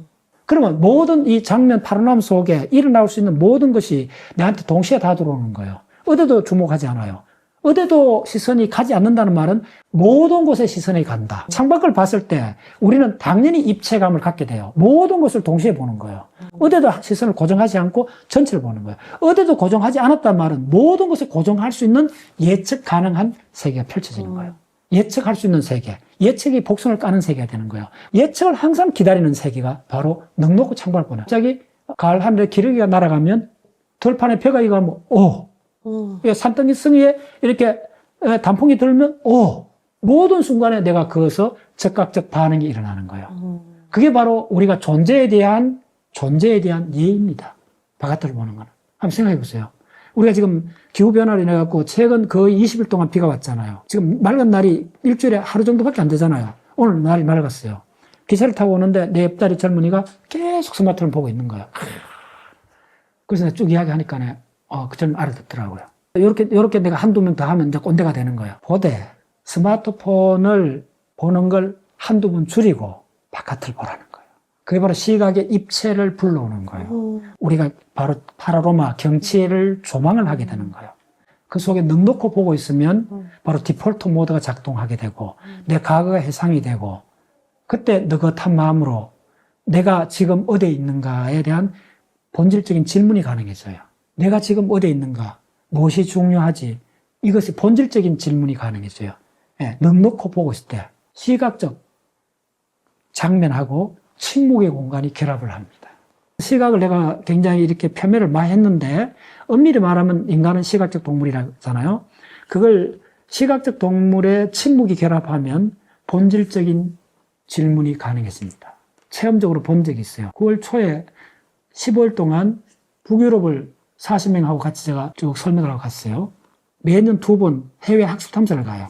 27번째로 북유럽 7개 나라, 스웨덴, 덴마크, 노르웨이, 독일, 그 다음에 체코, 오스트리아. 독일에 갔어요. 브란덴부르크. 네, 베를린에 그 유명한 브란덴부르크 문을 갔어요. 바하에 브란덴부르크 협주국 들어가시죠? 그 유명한 브란덴부르크요. 그 브란덴부르크 문이 대단해요. 이렇게 쫙 있는데. 그러니까 전 세계 관객이 그 사진 찍고 막 이렇게 해요. 내가 어슬렁거렸어요. 뭐 설명 좀 하다가 이제 그 다음에 어슬렁거렸는데 바로 옆에, 브란덴부르크 문 바로 옆에 쪼매는 이렇게 건물이 하나 있어. 무슨 뭐 초소 비슷하게 있어. 그게 무언가 또 기웃거려. 저는 잘하는 게 어슬렁거리고, 기웃거리고, 두리번거리고, 어슬렁거린다, 기웃거린다, 두리번거린다. 요게 창의성의 본질적 행동입니다. 어슬렁거리다가 딱 봤더니, 어이, 쪼매는 집이 있어. 호기심 발동에 들어가 본 거예요. 들어갔더니 아무도 없어. 요만한 건물이요. 근데 중년에 아줌마 한 명이 딱 앉아 있어. 아무것도 안 해. 설명도 없고 아무도 없고. 그 함세 지금 세종문화회관 바로 앞에 얼마나 사람이 많은데 쪼매는 요런 건물이 하나 있는데 안에 사람 한 명 있고 아무도 없어. 뭐 하는지 모르잖아요. 그걸 둘이 봤더니 뭐 잔뜩 뭐 설명이 있어. 그건 뭐 아무도 모르겠어. 그 아줌마를 딱 봤더니 아줌마가 손가락을 이렇게 하는 거야. 저로 들어가 보라는 거야. 들어갔어. 들어갔더니 요만한 공간인데 약간 어스름한데 공간인데 아무것도 없어. 그런데 뒤에 의자가, 나무 의자가 이렇게 있어. 근데 내보다 먼저 온 사람이 두 사람이 앉아 있어. 아무 이야기도 안 해. 어둡침침한데 문 바로 옆에 아무도 없는데 그 앉아 있으라는 거예요. 그거밖에 없어. 그 와서 앉았어. 약간 캄캄해. 완전 캄캄한 건 아니고. 여기 어디예요? 브란덴부르크 건물이에요. 신성로마 제국, 그 다음에 1차 대전, 2차 대전, 세계사의 중심이었고, 그 많은 학살이 일어났고, 그 많은 전쟁이 일어났던 그 핵심이요. 전 세계 역사의 중심이었어요. 유럽 사회. 그리고 그것도 비극적인 역사의 중심이요. 히틀러. 수천만 명이 죽었어요. 바로 그 문 옆에 바로 침묵의 공간. 그 집 이름이 침묵의 공간이었어요. 참말로 표현하기 어렵어요. 한 10분 앉았다 갖고 먹먹했어요. 설명할 필요가 없어요. 그거 가보면 알아요. 다시 그 아줌마 앞을 지나가니까 팜플렛이 몇 개 있어요. 특별히 우리나라로 되어 있어요. 전 세계 사람이 오는 거예요. 우리말로 되는데 다른 거 없어요. 어떤 사람이 했던 한 문장이 우리나라로 번역되어 있어요. 이게 문장이 뭐냐면 오직 침묵 속에서 우리는 본질적인 것을 마주할 수 있다. 독일이 그냥 독일이 아니었구나. 오직 침묵 속에서만 본질적인 것을 마주할 수 있다. 스마트폰이나 이런 모든 문제를, 이런 상황을 보는 가장 기반이 되는 본질적인 질문을 던지거나 침묵하는 공간이나 이런 것들은 하나의 그 단순한 감각적 상태를 넘어선 저 밑에 있는 느낌의 세계거든요. 그 느낌의 직물이 얼마나 갖고 있는 질감, 느낌의 질감, 그 침묵하는 공간에 있어 봤을 때 독일에서 가장 기억이 났던 게 두 곳이었어요. 그 브란덴부르크 문 옆에 있는 침묵의 공간하고 또 한 곳은 이것도 베를린에 있는 공간인데 독일의 그 어떤 조각가가 조각을 했는 공간인데 속에 들어가면 아무것도 없어요. 그게 뭐냐 하면 피에타. 그 성모 마리아가 죽은 예수를 껴안고 그 비통해 하는 그게 피에타라잖아요. 근데 이거는 뭐냐면 독일의 어느 어머니가 전사한 아들을 껴안고 있는 장면이에요. 다른 성경 아무것도 없어요. 렘브란트 그 자화상 같은 데서 볼 수 있는 환하게 밝은 것도 아니고 쫙 으스레한 조명이 탁 비치고 다른 어떤 것도 없고 그 공간에 딱 한가운데 어머니가 죽은 아들을 탁 껴안고 있는 거예요. 그 유명한 조각품입니다. 독일을 대표하는 조각품 중에 하나입니다. 아무 설명 없어요. 오직 그 공간 속에는 동참할 뿐이에요. 그 엄마의 그 비통함이 온몸으로 전달이 돼요. 우리 회원들 가서 많이서 울었어요. 설명할 필요 없어요. 가보면 알아요. 그게 바로 우리 인간이, 우리 호모 사피엔스가 공감의 능력을 진화해갖고 그 느낌의 미미한 진동, 그까지를 우리가 체득할 수 있는 위대한 종입니다. 근데 스마트폰의 시각 위주의 세계는 깊이의 차원, 그 깊이가 바로 의미입니다. 그게 평면화되면서 불며 날아가는 이 분산적 세계에 우리는 허우적거리게 되어버린 거예요. 채워넣어도 충족되지 않는 바로 시각적 이미지의 갈증 속에 허우적거리는 거예요. 보고 싶은 걸 참을 수 없는 끊임없는 이 위대한 손가락이 이 위대한 손가락이 우리 손가락이 만드는 위대한 아름다운 그런 모든 것들의 이미지를 휙 하고 갖다 버리는 거예요.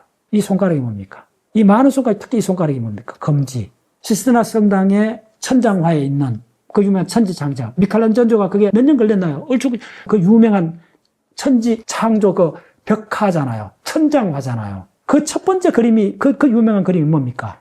여호와의 신하고 그 아담이 누구나 다 본 그 그림. 그 손가락이 이 손가락입니다.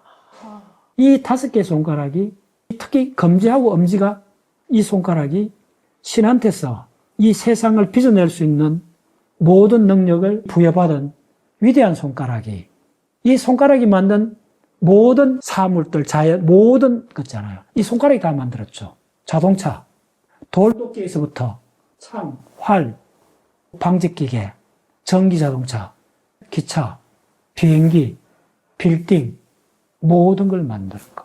5개 손가락 중에 특히 검지, 인류한테 많은 눈물을 선사한 검지, 땅, 1,000만 명, 2,000만 명이 이 방아쇠 하나로 죽잖아요.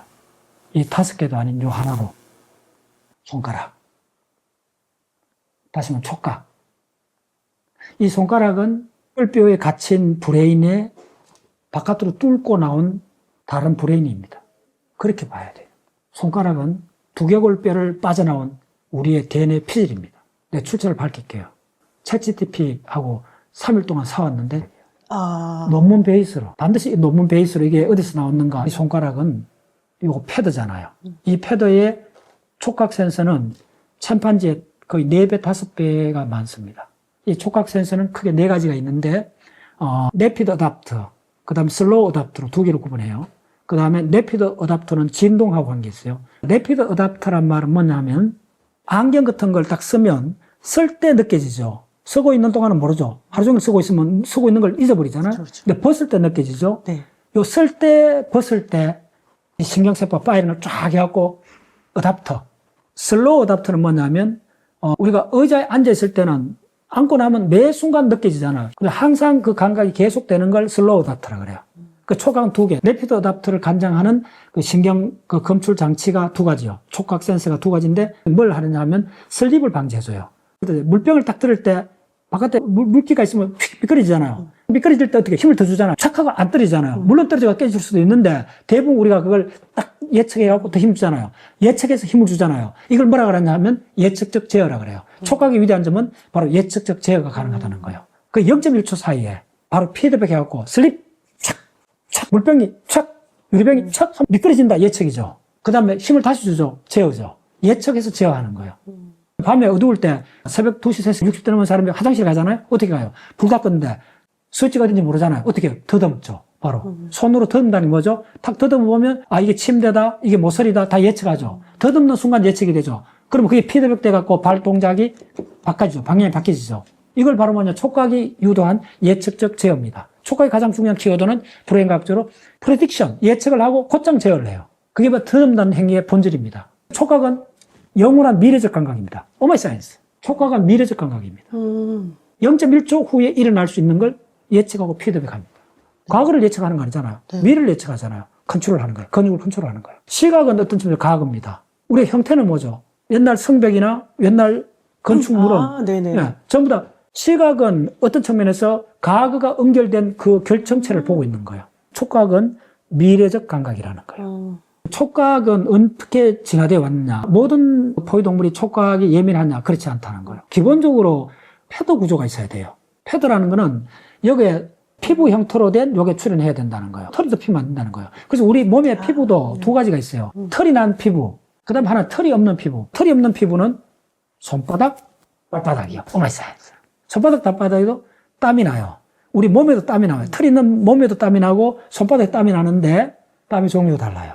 손바닥, 발바닥에 난 땀은 거의 물 자체입니다. 순수한 물에 가까운 거고, 겨드랑이, 사타구니에서 나는 냄새를 동반하는 땀을 아포크라인이라고 그래요. 그거는 털 있는, 겨드랑이하고 털 있잖아요. 손바닥, 발바닥에는 우리가 순수한 땀, 물로 구성된 다른 케미칼이 거의 없는 순수한 물로 된 바로 이걸 슬립을 방지하는 거예요. 매끄럽잖아요. 네. 그러면 슬립이 일어나잖아요. 발바닥에 이제 양발 삐끗삐끗 미끄러지는 사람들 알잖아요. 네, 그럼 네. 발바닥에 땀이 안 나서 그런 거예요. 오마이사이언스. 피부가 두 종류가 있다. 털이 나는 피부, 털이 나지 않는 피부.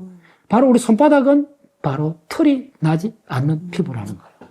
그 다음에 우리 손바닥의 끝에 있는 게 지문 있잖아요. 지문은 바로 태아 때 형성됩니다. 부모로부터 유전자가 관련되고 유전자 하나로 결정되는 게 아니고 엄마 뱃속에 양수 속에 있잖아요. 양수의 압력, 양수의 흐름, 그 다음에 팔다리로 움직이잖아요. 팔다리 움직임. 이건 전부 다 그 후천적 유전자와 관련 없잖아요. 유전자가 관련된 환경적 팩터하고 유전자하고가 결합했기 때문에 유전자만 봐도 안 되고 이게 예측 불가능한 겁니다. 지문은 한 사람이 고유한 거 다 알죠. 네. 80kg 다 다르고 평생 동일합니다. 됐죠? 얼마나 놀라워요. 우리 인간에서 가장 도드라진 거죠. 그러면 이게 도대체 손가락의 지문은 바로 촉각하고 다 관계 있잖아요. 그럼 이 지문이라는 거하고 궁극적으로 우리가 이 촉각이 바로 예측 제어를 하게 됐고 이렇게 된 게 그 뿌리가 언제냐? 대략 200만 년 됐다는 거예요. 바로 시작은 돌도끼하고 관계 있어요. 엄밀히 말하면 180만 년 전에 호모 에렉투스가 출현했어요. 본격적인 돌도끼가 출현해요. 자, 호모 에렉투스는 아프리카 출현해갖고 지금 베이징 원인까지 연결됐고 우리 전체 다 전 세계 확산됐어요. 언제까지였냐면 거의 호모 사피엔스 초기까지 어떤 자료는 한 30만 년까지 있었지 않았냐까지 추정해요. 호모 에렉투스는 바로 보행, 걷기하고 사냥을 바로 생존의 주요한 전략으로 채택한 거예요. 그럼 사냥을 하려면 뭐가 있어야 되잖아요. 자, 그럼 돌도끼가 일어났던 200만 년 전에는 언어가 있었어요? 없잖아요. 자, 이 점이 굉장히 중요해요. 언어가 없으면 우리의 사고작용은 굉장히 빈약하거나 없다고 봐도 되잖아요. 호모 사피엔스 출현했기 때문에 대략 아무리 오래 잡아도 30만 년밖에 안 된다는 거예요. 보통 학자들은 10만 년, 20만 년 이렇게 이야기하는데 30만 년을 안 넘어간다는 명확해요. 200만 년에서 30만 년은 어마어마한 시간이잖아요. 그때 우리 인지가 고정되어 있었느냐? 진화를 했을 거라는 거예요. 그 진화의 주체는 시각이 아니고 뭐다? 촉각이라는 거예요. 오마이사이언스. 우리의 생각의 뿌리는 원주인이 촉각이라는 거예요. 원주인. 필사도. 그래서 캘리그라피 우리 회원도 꽤 해요. 이 원래 교보 서식하는 건 진짜 고무적이고 희망적이에요. 7만 5천 명이 했다. 그것을 필사에 있는 책에 가장 많이 인용한 문장이 어린 왕자라는 거예요. 아, 물컥했어요, 저는. 바로 어린 왕자는 우리 법정 스님이 어떤 사람이 선물해서 그 책을 읽고 20권을 사갖고 아는 지인들을 다 소개했다는 게 수필에 나와요. 법정 스님의 인생을 바꾼 첫 번째 책이 어린 왕자입니다. 그 어린 왕자를 우리나라 모든 초등학생부터 어른들이 다 필사를 하게 된다면 우리가 시각적 이미지의 홍수 속에서 허우적거리고 외톨이 되고 이거의 가장 효과적인 처방전입니다. 저는 그렇게 봅니다. 출판사에서 필사에 관한 책을 글쎄 4권이나 했다니까요. 이거 진짜 이거 해주고 싶은 거예요. 너무. 네, 제가 독서운동을 했잖아요. 7년 동안 독서운동을 했기 때문에 책이라 하면 책을 홍보한다면 어디든지 갑니다. 워낙 책을 안 보는 시대니까요. 네. 근데 더 나가서 이게 우리의 사고의 출발을 가져온 200만 년 동안 우리의 인지의 폭발을 일으키고 사고작용을 만들어진 게 시각이 아니고 바로 촉각이었다는 거. 다시 한번 정리해 드릴게요. 200만 년에 언어가 없었어요. 우리의 생각은 대부분 언어로 돼 있어요. 언어가 없는 동안에 우리 브레인은 가만히 있었느냐. 촉각, 다시 말해 손의 반격이 복근이 시작된 거예요. 원조는 촉각이네요. 촉각이에요. 왜 원조는 촉각이냐면 촉각은 예측 제어가 본질이잖아요. 예측 제어는 반드시 시대적으로 미래잖아요. 미래는 알 수 없잖아요. 그럼 예측을 해야 되잖아요. 우리 브레인은 예측 머신이에요. 예측하는 툴로서 진화했다 본 정도로 중요한 거예요. 돌도끼를 만드는 과정부터 예측이 들어가야 되죠. 이만한 돌을 갖고 나를 만들어야 되잖아요. 그러면 다른 돌로 갖고 타격을 해야 되잖아요. 하나를 고정시키고 하나를 타격해야 되잖아요. 그때부터 손의 비대칭 사용이 일어났어요. 손의 비대칭 사용이 대뇌 피질의 구조를 바꾸기 시작한 거예요. 그래서 어떻게 되냐면 왼손잡이, 오른손잡이하고 링크가 되는 거예요. 오른손잡이가 90%고 왼손잡이 10% 하는 거예요. 요 비율대로 바로 언어 중추가, 말하는 중추가 거의 대부분 우리 90% 사람한테는 왼쪽에 있어요. 이게 바로 돌도끼하고 링크되어 있어요. 최초의 도구하고 인거. 우리가 손을 쓰는데 손의 놀라운 점은 비대칭으로 써요. 그래서 그 도구하고 관계 있다는 거예요. 그래서 도구를 돌도끼를 만들려면 하나는 고정시계고 하나는 타격을 가야 돼요. 그러면 하나를 날이 하나 생겼잖아요. 그럼 돌도끼 날이 한 서너 개가 되잖아요. 바로 옆에 날을 또 만들어야 되잖아요. 그럼 예측을 해야 돼요. 어디로 타격을 해야 되는가. 대략 200만 년 전부터 시작했다면 바로 흑요석하고 링크돼요. 흑요석 들어보셨나요? 다큐멘터리를 보면 흑요석 같고, 흑요석은 간단히 말하면 화산이 만든 유리입니다. 박물관에 가면 전 세계 어느 박물관에 가도 맨 처음에 들어가면 흑요석이 나옵니다. 흑요석 갖고 지금 최근에 외과 의사들이 나무에다가 흑요석을 블레이드, 면도날 같은 걸 박아갖고 수술하는 게 다큐멘터리 나와요. 만 년 전까지 빙하가 있었어요. 그러면, 자, 어떻게 돼요? 시베리아에 빙하가 있다. 시베리아에 그 빙하 시대잖아요? 그때 아프리카에서 올라갔던 코끼리가 맘모스로 바뀌었죠. 맘모스가 어마어마하게 크잖아요. 이번에 그 북유럽 갔을 때 자연사 박물관 6군데 갔다 왔어요. 그거 가면 흑요석을 항상 봐요. 시베리아에서 우리 인류가 시베리아까지 진출했잖아요. 대략 15,000년, 13,000년 이 무렵에 베링을 건너 남미까지 내려갔잖아요. 그러면 시베리아까지 올라가야 돼요. 그럼 시베리아에서 우리가 생존할 수 있는 거는 그 추운 기후에서 고에너지를 섭취해야 되잖아요. 식물 갖고는 안 되죠. 당연히 동물. 그게 바로 맘모스 사냥이에요. 됐죠? 사실은 그 더 중요한 게 고기보다 맘모스 껍질이에요. 맘모스 잡았다. 어떻게 할 거예요? 바깥 온도는 영하 30도. 강풍이 부는데. 얼어 죽는데. 빨리 바람을 막아야 되죠. 바로 동물의 가죽이에요. 가죽. 그거밖에 없죠. 털 가죽을 뺏겨야 되죠. 네. 근데 뭘 오직 할 수 있는 게 흑요석, 돌도끼예요. 그 브레이드를 갖고 촥 해요. 그래서 고고학과 이런 데 지나가는 사람들은 석사과정 가면 흑요석 그걸 갖고 그 만드는 것부터 훈련해요. 돌도끼 만드는 훈련을 해요. 네. 그걸 해볼 때 우리 인류가 자, 우리나라에서 그 흑요석이 많이 난 데가 백두산입니다. 그래서 백두산 이역의 그쪽은 굉장히 초기부터 그 요한 문명부터 해갖고 거의 5,000년 전부터 문화가 막 일어났어요. 그게 바로 흑요석을 매개로 한 문화입니다. 그거는 인류 최초로 공산품입니다. 대규모로 브레이드를 만들어요. 30개를 만들어요. 흑요석 이만한 덩어리 하면. 어떻게 하느냐면 요걸 이렇게 그 굉장히 정교하게 이렇게 블레이드를 탁 띄내야 돼요. 굉장히 어려워요. 훈련 받아야 돼요. 탁 띄냈을 때 우리가 그 계획을 해야 돼요. 조금만 잘하면 이게 중간에 툭 쪼개져 버려요. 바로 에게 문명 그리스로 넘어오면 바로 조각이 되잖아. 비너스, 밀로의 버네스 조각. 자, 비너스는 어디 있어요? 대리석 속에 있잖아요.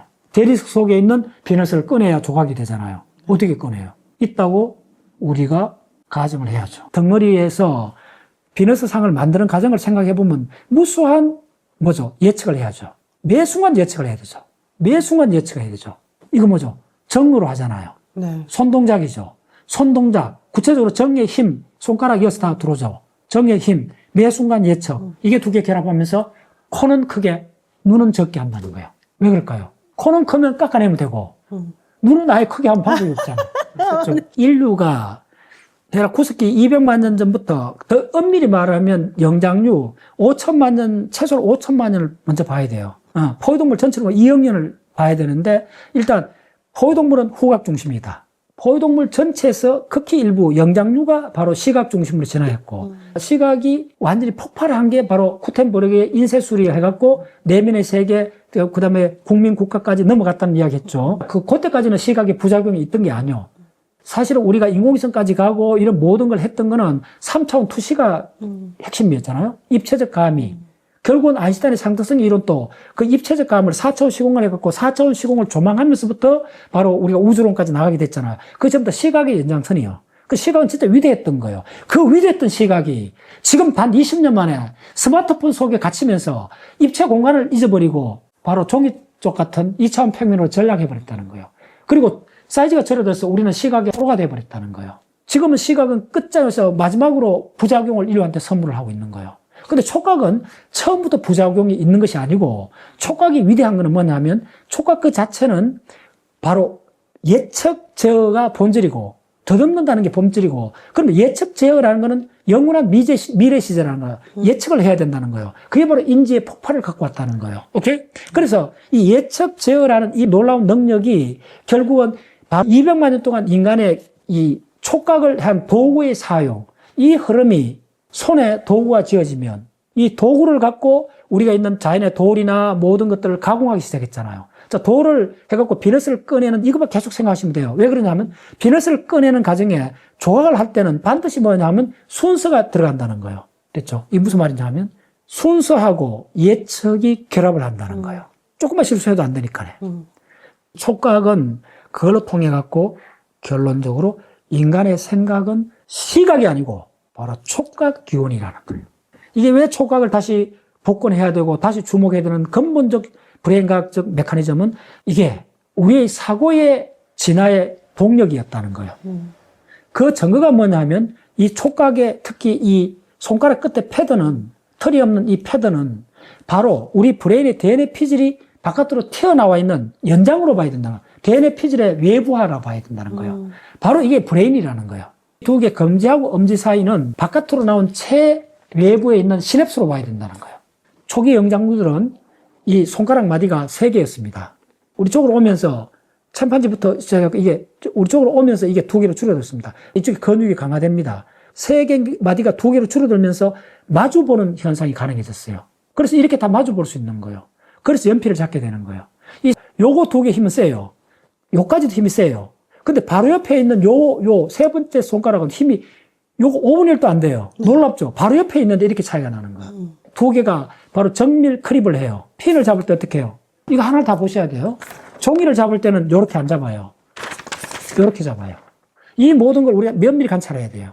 여기서 가장 도약이 얼마냐 하면 엄지 마디가 하나 줄어들면서 이게 일로 마주 보면서 정밀한 짓기가 가능해졌다는 거예요. 크립. 드디어 펜을 잡게 됐다는 거예요. 이 펜이 바로 수학을 통해서 우주 모든 걸 규명하기 시작했잖아요. 이게 뭐죠? 손의 촉각이죠. 결국은 인간의 고등한 사고, 이 우주까지 이 모든 걸 비밀을 밝혀낸 것은 바로 손가락의 촉각의 위대한 힘이에요. 촉각은 왜 이렇게 예측저어로 가게 됐느냐 하면 움직이는 감각입니다. 음악사에서. 자, 이게 무슨 말이냐면 우리가 보는 거는 망막이잖아요. 망막에서 이렇게 해갖고 요 안에 고정돼 있잖아요. 어느 정도까지. 요 공간을 못 빠져나오잖아요. 청각은 어디 달팽이가 아니잖아요. 이 속에 있잖아요. 이 속에서 어디로 움직이지 않잖아요. 그런데 손가락은 어떻게 되죠? 조성진 피아니스트가 피아노 치는 거 한번 보세요. 이제 이해하셨어요? 끊임없는 움직임이요. 손은 바로 미래를 향하는 거예요. 그리고 손은 근본적으로 접촉하죠. 궁극적 접촉 관계를 만들고 바로 우리의 경험은 뭐냐면 세계가 내 몸을 통과하는 과정이에요. 오마이 사이언스.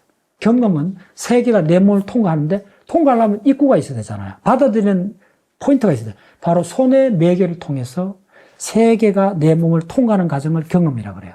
손이 사라지면 경험이 사라져요. 시각이 아니요.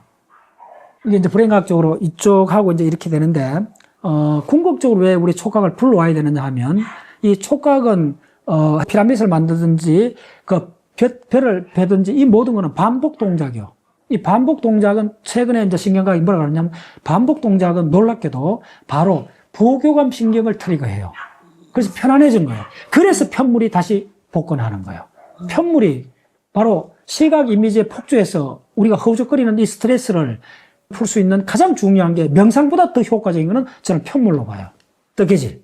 뜨개질은 명상보다 인류가 오랫동안 최고의 명상입니다. 왜냐하면 바로 단순 반복을 하잖아요. 근데 이게 중요한 게 뜨개질은 매 순간 주의를 하잖아요. 주의를 하고 정확한 그 방법을 알게 되면 잘 뜨개질을 하면 곧장 결과를 보잖아요. 하는 매 땀, 한 땀, 한 땀, 한 땀 결과가 나오죠. 한 땀, 한 땀 결과를 보기 때문에 보상이 매 순간, 매 순간 보상이 일어나요. 주의하고 보상이 결합해버려요. 주의하고 보상이 결합한 게 어릴 때 보물찾기잖아요. 보물찾기의 축소 버전이 뜨개질을 보시면 돼요. 쾌감이 계속 일어나는 거예요. 잔잔한 쾌감이 계속 일어나는 거예요. 바로 주의하고 보상이 결합해요. 마지막으로 또 뭐냐면 바로 주의하고 운동이 결합해요. 어떤 이야기냐면 우리가 어떤 걸 할 때 이 촉각이 가는 가장 위대한 점 중에 하나가 뭐냐 하면 바로 반사 동작하고 집중 회로가 결합해버리는 거예요. 반사는 뭐냐 하면 자동으로 가요. 재봉틀처럼. 저렇게 가는데 재봉틀처럼 이렇게 가면 명고불락처럼 무생물적 반복이 될 수가 있는데 여기에 집중이 들어가면 바로 집중은 전전두입이에요. 집중은 바로 뭐냐면 목적의식을 수반해요. 목적을 갖는 집중이 일어나요. 근데 여기서는 자의식이 빠져요. 셀프가 빠지기 때문에 이걸 폴 발레리가 뭐라고 하냐면 바로 무의식의 놀라운 질서라 그래요. 그래서 손은 자아를 넘어서고 손은 자아를 넘어서고 그때 예술은 인간을 초월해요. 오마이 사이언스. 손은 자아를 넘어서고 그 손이 행하는 것이 예술이죠. 그때 자아를 넘어선 손이 만들어진 예술은 우리 인간을 초월하게 돼요. 그래서 숭고한 상태까지 올라가요. 왜 촉각의 복근이 이렇게 가뭄 속의 단비처럼 느껴지느냐 하면 다시 우리는 숭고한 차원까지 올라갈 수 있는 그 발판을 다시 딛게 된 거예요. 모든 젊은이들이 뜨개질로 간다면 나는 그 사회는 불안과 스트레스가 엄청 최고의 처방입니다. 명상보다 즉각적 효과가 있습니다. 여성분들은 알아요. 꽤 많은 그 엄마들이 화가 나면 설거지해요. 설거지하면 사라진다는 사람 굉장히 많아요. 청소하고 설거지가 왜 명상보다 더 나을 수가 있느냐 하면 바로 무의식적 질서를 회복하는 과정이에요. 촉각의 귀환이에요. 설거지 청소가 폼 잡고 하는 명상보다 낫습니다. 뜨개질은 그보다 훨씬 낫습니다. 네. 필사도. 그래서 캘리그라피 우리 회원도 꽤 해요. 이 원래 교보 서식 하는 건 진짜 고무적이고 희망적이에요. 7만 5천 명이 했다. 그것을 필사하는 책에 가장 많이 인용한 문장이 어린 왕자라는 거예요. 아, 물컥했어요, 저는. 바로 어린 왕자는 우리 법정 스님이 어떤 사람이 선물해서 그 책을 읽고 20권을 사갖고 아는 지인들을 다 소개했다는 게 수필에 나와요. 법정 스님의 인생을 바꾼 첫 번째 책이 어린 왕자입니다. 그 어린 왕자를 우리나라 모든 초등학생부터 어른들이 다 필사를 하게 된다면 우리가 시각적 이미지의 홍수 속에서 허우적거리고 외톨이 되고 이거의 가장 효과적인 처방전입니다. 저는 그렇게 봅니다. 출판사에서 필사에 가는 책을 글쎄 4권이나 했다니까요. 이거 진짜 이거 해주고 싶은 거예요. 너무. 네, 제가 독서운동을 했잖아요. 7년 동안 독서운동을 했기 때문에 책이라 하면 책을 홍보한다면 어디든지 갑니다. 워낙 책을 안 보는 시대니까요. 네. 근데 더 나가서 이게 우리의 사고의 출발을 가져온 200만 년 동안 우리의 인지의 폭발을 일으키고 사고작용을 만들어진 게 시각이 아니고 바로 촉각이었다는 거. 다시 한번 정리해 드릴게요. 200만 년에 언어가 없었어요. 우리의 생각은 대부분 언어로 돼 있어요. 언어가 없는 동안에 우리 브레인은 가만히 있었느냐? 아니라는 거예요. 바로 언어 이전의 사고가 일어나는 그것이 바로 촉각이 담당을 해왔다는 거예요. 그 촉각이 바로 끊임없는 미래의 예측이라는 거예요. 바로 1초 후에, 바로 한 발 뒤에, 한 발 후에, 한 발 후에 얻으면서 손이 더듬는 거예요. 그래서 지금은 어떻게 보느냐 하면 시각조차도 바로 눈으로 더듬는 행위라고 이렇게 보는 거예요. 제가 한 15년 전에 읽었던 책이 뭐냐 하면 프랭크라는 사람이 썼는 그 연필로 명상학이라는 책이에요. 네네. 연필로 명상하기. 프랭크라는 사람이 오늘 이야기의 상당 부분은 그 사람 이론에서 나온 겁니다. 프랭크라는 사람이 지금 이제 돌아가셨는데 그 치과 의사로 했던 사람인데 그림으로 유명하게 됐어요. 나는 그리면서 생각한다. 이 기법이 가장 중요한 게 뭐냐면 드로잉이에요. 이 사람은 어떻게 하느냐 하면요.